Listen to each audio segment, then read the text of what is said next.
Vile aya 3 yafashije uyashaka ndaza kuyamuka. Hari irya 5 n'irya 8 n'irya 9. Irya 5 riravuga ngo gushima Imana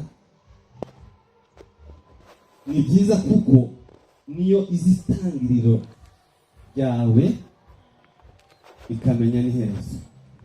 Haleluya. Amaze kubona n'indirimbo ivuga ngo ibihe ntibyashobora gukuraho icyo Imana yavuze, kuko ngo niyo imenya ihagaze ku itangiriro ikareba no hehe no kwiherezo. Uvuga ngo hagati yayo malimite abiri, limite gauche limite à droite. Aha na Imana iri hagati y'aha hantu gusa. Iherezo itangiriro Imana iri hariya, nizi iyo distance uko yabingana kose. Irya 8 riravuga ngo gushima niyo ntego nyamukuru yo kubaho kwawe. Gushima ngo niyo ntego nyamukuru yo kubaho kwawe. Ugiye uhura n'ibintu byose bikagucunga bikagucumita bikakubabaza. Nasomye commentaire y'aya magambo irambwira ngo iyo wahuye n'ibintu bikubabaza ukabireka ntushima Imana, bikomeza kukuvuna bikagucunda, ariko ngifashe umwanya wo gushima ni umuti ngo uze utumukire. Haleluya. Ijambo rya senda ryavuga ngo gushima ngo ni igitambo. Gushima Imana ngo ni igitambo cyiza ngo tugomba guha Imana hituro. Gushima Imana ni igitambo kandi bongeraho ngo cyiza ngo gituma duha Imana iryo shima ryacu rimera nk'ituro. Muri komantere y'iri jambo rya 9 biravuga ngo iyo ushimye aya mashimwe tugiye gutanga ahangaha n'ayo twashyize mu ndirimbo n'ayo twashyize mu ijambo ry'Imana n'ayo umuntu wese yicaranye aho yicaye ngo biza bizamuka ngo bikagera ku Mana, Imana ikazibireba gutya. Imana ikabyitegereza umutima wa buri muntu wese uko yatekereje n'uko yavuze n'uko yaririmbye ukishima. Haleluya. Reka dutange kuri Olivier.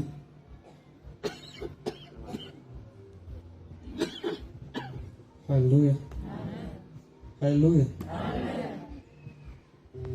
Nenda nshimira Imana yanyongereye iminsi yo kubaho, zampaye n'uno munsi kuba mpagana imbere yanyu tudateranye kubw'impamvu yo kuza kunshingura, kuko byarashoboka ko mwari kuba muteranye ngenda hari nk'isanduku ahangaha, ariko nshimiye Imana ko muteranye nanjye ntibibereye kandi kuba muteranye ku bwanjye. Inkuru yanjye ni ndende, ntabwo nayivuga mu minota dufite ngishira, ariko muri iyo nkuru harimo ibitangaza byinshi ntanavugira ahangaha ngo bijye mbimare. Harimo uko nabazwe, harimo uko umuhogo wafunze kugeza ku rwego n'amazi adacamo n'amacandwe aya ngaya umuntu aba ari mu kanwa ntagende ngo atambuke ahubwo akagaruka. Urumva ko umuhogo wari ufunzwe, wewe ku muhogo bwawe ntabwo wakumva ubwo buremere, nanjye ubwanjye ntabwo numva ko ufunze nkahita nshizemo ikintu nyweye nk'amazi akagenda yagera hano akajya ku bwawe. Ibyo birarenga, nambara sonde. Byari bigoye ko umuntu yambwira ngo nyereka sonde ntiyambara, ariko ubu nyine ndahite mu ntoki ushaka amabere, ahubwo ntabwo ntinya kwibereka kuko ntabwo ntewe isoni n'ibintu naciyemo, n'undi wese yabishobora. umunsi bateguye kino gitaramo cy'amashimwe nari nyiyambara kandi sinari zingizagamo ryari, kuko bari barambwiye ko ari iya burundu, babonaga ko bitazashoboka ko umuhogo uzafunguka nabona ubuvuzi ngo mbashe kuba naharira cyangwa nahanywera. Bajya kuyinyambika ntabwo bigeze bambwira uko ikora, nanjye sinari nzi ko sonde zigira amoko menshi atandukanye. Hari sonde bambika zo mu mpyiko, oya hari n'ibikoresho bya bibiri. Hari sonde bambika umurwayi w'impyiko, hari izo bacisha ahangaha n'ahangaha zikazenguruka zikazikamuramo, sinzi ibintu zikamuramo uryamye amashusho ari ahangaha. Hakaba indi bakwambikamo hano mu mazuru yo kuriramo, nayo igenda ikagera mu nda, kuko abatabizi umuntu habamo inzira igenda igabana n'inzira y'umuhogo ikajya mu nda. Hakaba n'indi bambika abantu babaze cyane cyane mu nda badashoboye wenda kujya kwihagarika. Iyo nayambaye kabiri, niyo ngiyo mu mazuru narayambaye. Aho ni nyinshi, hakaba n'izindi zo mu bihaha bambika abantu mu bihaha iyo umwuka urimo uratambuka hanze, ariko ngiyo nambaye ni iyi ngiyi. Usibye nanjye utaruzi uko ikora, namaze kumenya ko nayambaye nyine ndavuga ati nta kundi. Mu gihe ntegereje kubona ubuvuzi nziga kubibana kandi nzayikoresha uko nshoboye. Muri aba ngaba nta n'umunsi ukuntu nayikoresha, usibye gusanga nayicometse gusa ndimo kuyiriramo, ntawe uzi ngo yacomekwaga gute kuko igira amategeko yihariye ubwayo abaganga batambwiye, ariko njye naje kuvumbura. Iyi ngiyi bamaze kuyigushiramo ntimuyirebe gutya nubwo ari gatoya. Uyu ni umuhogo umeze gutya. Uyu ni umuhogo kuko wasimbuye umuhogo, akanwa karakora. Narayipfunduraga gutya ngiye kwiriramo, murana ni umwenda utagaragara. None uyu mugozi, uyu ni uwa kabiri, akenshi bakoresha ku mwana mutoya kuko umukuru warashaje. Urumva nayiriremo igihe kirekire kugeza ubwo umugozi munini usaza. Ariko nabwo kuwambara ntabwo ari uko kuwambara gusa ngo urawambaye. urabona ko kubasha kureba, urabona ko hano hari akamenyetso, hano hakaba kandi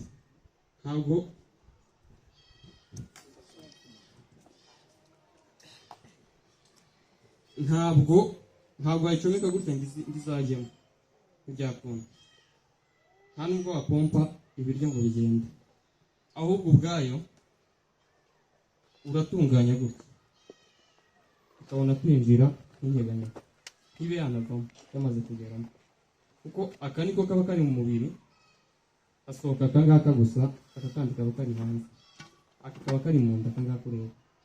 Nuko imbeba zirakubagana, imbeba yarayiriye, nasanze yayiriye.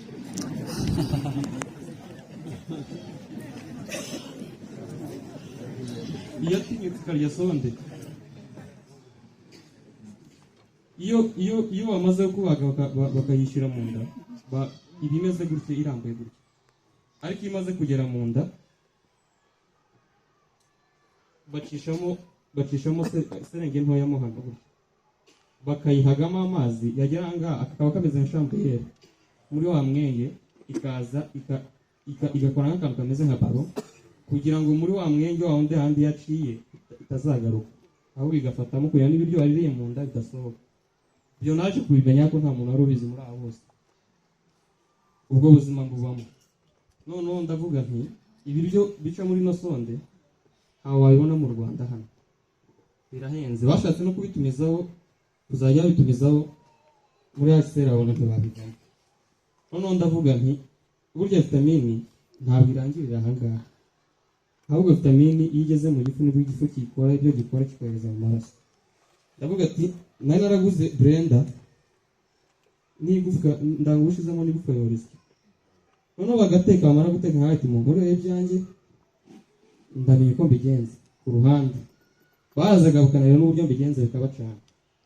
Namara nza gusanga burya kwa muganga nigeze kubona bashaka kuyiziburaho gatoya, nyine banyereka uburyo bayiriramo gatoya gusa, kuko bari barambwiye ko ari iya burundu. Nyine urumva no kuyinyambika, barambwiye ngo bayambika umuntu wabona ugeze ku munota wa nyuma, nta yandi mahitamo bafite yo kumukorera, nta kindi kintu bafite cyo kumukorera. Nkayagenda ngafata ibiryo yamaze guteka, nkabishyira muri blender, namara ngiye nkabisya bikaba nk'igikoma, ku rwego nta kantu na kamwe kafata muri uno mwenda. Namara nkabishyira mu isahani, nkajya mu cyumba, nkayicomeka kwa kundi nabigenje, nkabivoma n'iyi serenge. Serenge yarasazaga, ntabwo ari ingi yonyine, yarasazaga, nkajya kwandikisha indi kwa muganga izindi. Namara nkabipompa, umva ndahaza. Nashyiragamo ibiryo by'ubwoko bwose, yaba inyama, kuko sinaziryaga ntararwara, ariko naziriye muri sonde kandi ndabibuka, yaba indagara, yaba ibirayi, ibiryo byose uzi bishoboka nabishiragamo, kuko sinumvaga uburyohe. Ariko igisharire naracyumvaga, kuko cyarazamukaga cyageraga nkaho nkumva iza karurimo hano ku rurimi. N'amazi niko nayanywaga, kuko ntabwo inzara yambabaje nk'inyota. Burya inyota nabonaga umuntu arimo aranywa amazi, nkumva amarira arashaka nkihangana. Ariko kugira ngo ntaza kugira inyota, nkabyuka mu gitondo nkacishamo litiro y'amazi, kugira ngo igihe cy'izuba nikiza gisanga umubiri urimo amazi, singira umwuma. Nuko reka nihute, ibindi ushaka amakuru azanagereza amubwira. Umunsi bateruye igiterane cy'amashimwe nari nkiyambaye, bigeze ku itariki 26 irangi, yajyaga indya nkagira ngo ni ibisanzwe, nkabihisha sindivuge, kuko niyo nabivuga ntacyo byari gutanga, kwari ugutera agahinda umubyeyi cyangwa se ababyeyi, nta kintu bafite kubikora. Ngatuza, kuko irakurya guhera mu gitondo kugeza nimugoroba, ikakuryama, wasonza ikakurya, ntiwaryama, ntiwakwicara ushonje paka ubanze uyigaburire, kuko urumva ituye mu gisebe kidashyira. Ahantu yabaga yari umwenge upfumuye hano inyuma, upfumura no mu gifu, iyo ikagenda ikageramo hariya. Noneho iyo igifu kirimo ibiryo kiraguka, noneho cyasonza cyegerana kikayikurura, nayo ikankururira mu gisebe. Naba ndi hafi y'ahantu ntari bubone ibiryo, avuga ati reka nshaka akantu ko kunywa ntaho ntagafite, ubwo buribwe narabugiraga paka ngeze mu rugo. Ariko ngahora nizeye ko igihe kimwe kizagera bikarangira. Ubwo buzima nabayemo amezi 8, ntazi ibiryo bica mu kanwa, ntazi amazi aca mu kanwa, kugeza igihe mama yajyaga ambwira ngo bifate pasi ubikanje ntushaka kubikira. akanzanira ibasi nawe ati n'undi ntacyo bimaze wowe uzi ugenda ugura igisheke ukizana igikanje kugira ngo amenyo atazamuka urabizi amenyo akomera kubera ko akora rero urumva kumara amezi umunani utayakoresha no kubyuka mu gitondo ugasanga yose yavuyeho nibwo natekereje ku ijambo rivuga ngo umuntu wavuze icyo gihe nagize uburibwe bwinshi ntekereza ku muntu wavuze ngo ibyiza biri imbere nkumva wamunzanira namubwira ngo ngeze aho ibiri mbaze imbere kandi nubibura turabona kuko ntabwo wambwira ukuntu ibyiza biri imbere kandi buri munsi mporana n'uburibwe ibyo byiza biri hehe ni gute umbwira ngo ibyiza biri imbere kandi uzi ko imbere hari ubu kandi twese turarutinya nuko itariki zigeze irange ku itariki 26 ndatuza ndaceceka nyine mu bisanzwe ariko nayireba ntabwo noneho yabyimbye ntabwo isanzwe itariki 27 irandya amanywa yose bigeze nimugoroba kwihanganira birananira mpamagara mama mu cyumba ndabatinzwe none ngo burenge sanga yabyimbye ishaka kuvamo rero ko nimenyereye ko indya n'ubundi maze kwimenyera nkaza nyisubizamo nyuma y'iminota imwe mpamagara mbona uburibwe ntibushira ndabati shakira paracetamol kuko paracetamol ntikiza umutwe gusa ahubwo ikiza n'ububabare nkanywa ibinini bine arabwira ngo birakwica ndabati nta kibazo umubiri wanjye wamenyereye imiti myinshi ni wowe nywa kimwe ngenza ngo bine kugira ngo bishire nuko uzagiye kuryama wiyumvaga afite umutima ukomeye azi ngo birashira mama abura amahoro turara twicanyira ryose bukeye mu gitondo nta gusinzira ndango nasinziraho nk'agasaha kamwe muri aya masaha ya saa 11 saa 10 tutose tukwiye tutega moto uzaramperekeza tugeze kwa muganga bakiri gushaka icyo bakora mbona igiye kuvamo noneho kubera ko ngereza ukuntu ireshya mbona igiye kuvamo ndabwira ati n'undi mushaka mubire ko yavuyemo nimba hasubiramo indi mushaka indi n'abantu mwe ntimukabone gutya aka kantu karahenda usibye no guhenda sinzi ko muganga yarambwiye ngo wagize amahirwe yo kukabona nta muntu wapfa kukabona kuko ndabizi bagashatse iminsi ine kugira ngo bakabone nari mfite operasiyo yo kugashyiramo irasubikwa kugira ngo bajye kugahiga bashaka ibitaro byose byo muri Kigali barakabura baza kubona muri farumasi gasigaye ari kamwe kandi ahubwo baratubwira murakishyurira tugakabura nyine turagafata nuko mbona igiye kuvamo ndabubwira ati nushaka mureke byarangiye n'ubundi mureke ivemo icyo gihe nagize uburibwe n'ubundi nkayambona gusa ndataka nyuma ariko ntacyo bitwaye nimba ivamo ivemo bazashiramo indi nta kibazo umwenge uracyapfumuye kandi ni munini nawe ibintu ikiganza ndabereka ndati ngiyavuye muganga agira ubwoba ariko bita ku ibaro nabyo ndi nakubwiye ngo banyuzamo n'intuza bagahaga ino shambure ngo barebe nimba yongera kubyimba barayihaga irabyimba irongera irabyimba aravuga ati yangiritse ntabwo irasubiramo usibye ko n'ikintu uri kumbwira ngo bwa mbere ngibonye ntabwo nagishobora babanyohereje Ingarama tugeze Ingarama mura n'umuganga arambwira ati rero nta musinziriza dufite muganga utera ikintu wagusinzirize mubage ndeko nahagufungira cyangwa se niba ngombwa mushireme usibye ko kuyibona biri bugore hari muri weekend arambwira ati wowe uzasanga Nyamata cyangwa ndabikunda uzajya Kanombe hose ndahakorera bashaka kuntinda nawe gace ndavuga ati nzanirandiye igiye kurya nibishaka binyure muri wa mwenge wa wundi bice muri wa mwenge n'ubundi ndashaka ko mfukaho paka bishizemo n'ubundi bitinda mu nabya njya dukeya cyane nta mwenge twinshi kubaho ndwari ntabiriye mbire mbona ntibigarutse ndanaryama ndebe ko basi ya mata nanywe yatemba mbona ntagarutse bamusa ambulance twagiye isaha imwe muzehe yararusha asinzira njye nicara nk'umurwaza ahubwo turagenda tugezeyo ava mu modoka ajya gufata nimero nyisigara mu modoka muri ambulance muganga aza yirukanka azi ngo bazanye indembe agezemo arabaza ngo umurwayi ninde ndabona ni njyewe urone ngo niwe urwaye ngo ni njyewe niwe wavuyemo mara ndabata mara yande ndabata mara njyewe navuyemo mara njyewe navuyemo sonde yanjye ko sinavuyemo mara yanjye maze munyereka ndamweretse ndamweterereka mugire inama iyi sonde tuyambika umuntu ugiye gupfa udafite ubundi buzima udafite cyangwa se umuntu tubona ko usigaje igihe gito twamwe bagenda ujya mu rugo utegereze urupfu ndagenda ndabona n'umwayi nkaye mutegereje ko nzapfa araseka ati ntayandi mahitamo kuko ntitwari kubikubwira aravuga ati inama nakugira iyi irahenda kuyibona birahenda ukongera kandi kukubaga ngo wayishyiremo ni ibindi kandi urabona warabazwe ndabarayisatuye ni inkovu nama nakuye niba ubasha kunywa amata ukanywa igikoma genda ubane ibyo ngibyo uzabeho gutyo. Namubwira ko mbasha no kurya n'inyama y'inkoko ahubwo nsigaye gake gake. Nuko arambwira ati tugiye kwibitaba iminsi 3 mu gihe dutegereje umuganga wenda uzakubaga umwanzuro ni uwawe. Mu mutima ati urabivuze ariko ntabwo nzabaga, nzongera gusubira hariya hantu narahabonye. Bukeye bigeze nimugoroba murabize abantu barwaje Kanombe bajya bagaburirwa hari umushinga witwa aha ugaburira abarwayi impunzi. Bazana ibiryo tujya dusangira n'abaganga ko batazi ko ndwaye, yewe na muzehe n'abaganga turarya tunanije kurya asabisha ko tujye kurara hanze y'ibitaro kuko Kanombe nigeze kwambara iminsi 3 mvurirwa mu ntebe nkingi ya plastique twabuze igitanda amaguru arabyimba. Ndavuga ati ntabona ko kurara kandi numva ngiye nkomeye. Turagenda asiga aho nagomba kuryama ajya kuryama hanze. Bukeye mu gitondo ngiye koga ngiye kwa muganga sanga wa mwenge wonyine yari irimo aba ari ikizeru. Wagiye uriyegeranya wonyine urangije urema ibintu bimeze nk'ibinure urahafatanya wonyine urahapfuka.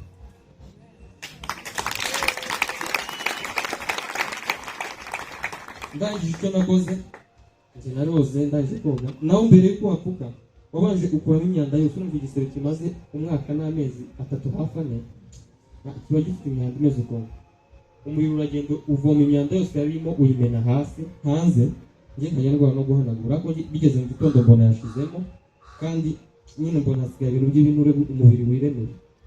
Ndagenda muri dushe ndoga ndahanagura ndambara ndagenda nkomeye nta kibazo numva nta kibazo kuko sonde kimara kuvamo n'uburibwe bwose nari mfite n'imbaraga nkeya nari mfite zose imbaraga zose zishyiraho kungarukana imbaraga nshya muzima. Ndangije ngenda mbona n'umuganga musobanura uko byagenze arapima yafata gutya akumva ko utabara mu nda yumva ndi muzima. Nababwira nka ya magambo ati si ngombwa ko tuyishira ngo niba ushoboye kurya cyangwa se kunywa dukeya ibyo birahagije. Genda urwana hydratation z'umuhogo urumva nizo bankoreye kugira ngo umuhogo ufunguke. Ushobora kwibaza ese umuhogo waje gufunga gute mbe hari ruhu nyine cyangwa se ntanyweye. Ni bankoreye hydratation z'umuhogo amaze kunkora 44 kwa gatatu bankoreye 44 kandi umunsi umwe aba ari hagati ya 450 n'ibihumbi 380. Iyo fagitire sindasohoka iyo nsohotse ndeba kuri fagitire umunsi umwe gusa nkibaza se iyo tutaza kugira hasi nari kureba kuri amafaranga yose maze umwaka niburiza Faisal amafaranga yo kuzava. Nuko aransobanura arambwira ngo nyirangwa kuri hydratation ni igikorwa bakoresha imipira nayo irasa nk'ahangaha ariko iyo nini igenda irutanwa bitewe n'ingano y'umuhogo w'umuntu. Barapimye basanga umuhogo w'umuntu ushobora kuba ufite santimetero 30 mbona n'abantu bakajya gusoma santimetero 30 kuko niwo ngewe wari wafunze. Urumva wari wafunze kuva kugera baragura. Umunsi wa mbere baguye nanyoye amazi ndayamara litiro, uwa kabiri nywa jizi 2, uwa gatatu ngenda nyine nanjye gerageza gushaka ko nagarura uburyohe bw'ibiryo n'ibiti byose. Kandi iyo bari kwagura ubusinzira baba baguteye cya kimya ya general ubusinzira uzoheruka umuganga akubwira ngo ririmba nk'indirimbo wenda cyangwa se akubwira ngo barugeze ku icumi ujye umenya ngo wagaruke kuri kangahe. Uzusinzira gusinzira ubu nyine ukicura n'umugura amatara ariko akajya gusinzira umunota nawe umaze amasaha usinziriye n'umunani kuko iyo kitarana kuvamo kiza kigusindisha kirakimwe cyagusindisha ukamera nk'umuntu wasinze ku buryo umuntu akubonye mu muhanda wagira ngo warenga mu kabari. Usibye n'ibyo ntabwo uri kwibuka neza ibyabaye. Hari igihe tujya dutega moto tukavaho banduriye tukagera aho dutashye ntazi ngo nahageze gute kandi wewe undi ukabona ubwenge ariko byibutsa bwashize kera. Naryama nkabona kugaruka nkibaza uburyo nageze ahandi simbitinde kubera ko nzi ko ibyo bankoreye agenda nibuka dukeyi ntabwo gati nuko uko niko baguye umuhogo wanjye mbasha kurya. Maze kubana n'umuganga nyine maze gufata ipimo aravuga ati si ngombwa. Nawe ambwira nka kwa kundi wundi yambwiye arambwira ati ahubwo umubiri wawe ufite ubudahangarwa budasanzwe. Icyambere ufite amaraso menshi, umaze kugira amaraso menshi kandi yari yarakamye ku rwego kibashatse no gutera amaraso byakunda. Icya kabiri ubwayo wiremeye sinzi barimo gupanga kuhadoda n'indodo urumva bari guhera mu gifu sinzi numvaga ngo afite kubaga ariko yahise yindura gahunda bari guhera mu gifu badoda bakadoda n'inyuma ariko asanga hose hikutse kandi naryo ibiryo sinumve mbabaye cyangwa se numve ngo biragaruka. Ibyo ni ibitangaza by'Imana nanjye byambayeho sinabimenya sinanabitinda ko nawe ubwiye byaramurenze. Arangije anyandikira ekogarafi ndagenda nyicamo kubera ukuntu nayifetse numvaga ndi muzima n'ibisubizo sinagiye kubitora n'ubu nyine biracyari Kanombe nzoga kubifata nimba ishaka kuko nzi ko ntacyo byatanga ntacyo byafashe ubusa. Ibyo byose byabaye mu gihe giterane cy'amashuri cyategurwa kugeza ubu nyine baradira ku muhogo awuriramo uburyohe bw'ibiryo yaba ibirura. Ejo bundi nari isogo mama aratangara urugo bwa mbere abona ndi isogo kuva narwara yaba ibirura yaba ibiryoshye yaba byose sigaye mbirya kumva uburyohe kuko nabwo bwari bwarashize najyaga ndi ibiryo ari uko nshonje ariko nshaka no kwagura umuhogo ariko atari uko numva ndikunze narabyibagiwe kugeza igihe n'ubushinari naba mu buzima bwo kurira muri sonde kuko abenshi narayigendanye ntibanabimenye buri igihe cyose mwambonaga narayigiraga kandi namaraga kurya nkambara nkoga ngasa neza nkajya mu Rwanda ntagire ubimenya nkaba nanakora imirimo n'imwe itanabikeye ariko nkagira aho ngarukira nkigengesera nyine nk'umuntu urwaye. Ariko kubw'izo mpamvu niyo mpamvu tuje imbere aha ngaha gushimira Imana bw'imirimo yakoze ishobora kurema inzira aho umwana w'umuntu atatekereza. Hari indwara itinda mu mubiri kandi indwara ivamo vuba nka malariya iyo ibonye ibinini byayo izitindamo iziguruka. Gifatwa n'ino ndwara nararwaye nkajya numva izamara amezi 2 igenda umuntu amubamye ukuntu arwaye amezi 6 nagasigaye neza nakize atandatu ageze ndiyakira ndavuga tuzarwara n'indi myaka ahubwo reka nige kuba muri ubu buzima kandi nzabamo ntawe utakiye kuko tuzabusangira mu buzima udashobora gundi n'umwuga gutwaza ahubwo wowe ubwawe ukiga kububamo kuko kundi uzaca umuntu amaguru yaravukanye amaguru wako bamuca amaguru bamuha imbago akazigenderamo kandi akamenya kuzigenderamo nk'aya maguru yahoranye kera. Icyo shimira Imana ikindi shimira Imana ako gatoya nasimbutse impfu nyinshi zo muri buno burwayi. Kare mukuru wanjye yavuze ngo batatu barapfuye turi mu cyumba kimwe abo ninjye usigara.